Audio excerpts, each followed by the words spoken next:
ഞാൻ കാണുന്നത് ഈ ഇന്ത്യ രാജ്യത്ത് നമ്മൾ കാണുന്നത് പൊളിറ്റിക്കൽ ലീഡേഴ്സ്, പവർഫുള്ളായ പൊളിറ്റിക്കൽ ലീഡേഴ്സിനെ വരുതിയിലാക്കുവാനായിട്ട് EDA ഉപയോഗിച്ചുകൊണ്ട് ഭീഷണിപ്പെടുത്തുന്ന നമ്മൾ വളരെയധികം ഒരു കാര്യങ്ങളുണ്ട്.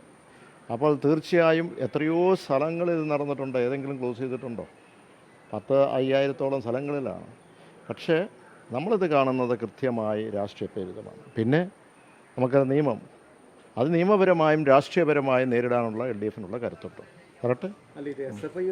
നിയമപരമായും രാഷ്ട്രീയപരമായും നേരിടാനുള്ള കരുത്ത് ഇടതുപക്ഷ ജനാധിപത്യ മുന്നണിക്കുണ്ട്. നമ്മൾ ഈ രാജ്യത്ത് ഉടനീളം കണ്ടിട്ടുണ്ട് പൊളിറ്റിക്കലായിട്ടുള്ള പവർഫുള്ളുള്ള നേതാക്കന്മാരെ വാടകയ്ക്കുവാൻ വേണ്ടി EDA ഉപയോഗിക്കുന്നത്. മാത്രമല്ല ഇത്രയും നാളും പറഞ്ഞത് എന്തായിരുന്നു? BJP ആയിട്ട് ഡീലാണ് നമ്പർ 1 എന്ന് പറഞ്ഞു. ഇപ്പോൾ എന്താണ് പറയാനുള്ളത്? ഇപ്പോൾ എന്നാ പറയാനുള്ളത്? ഒന്നുമില്ലല്ലോ.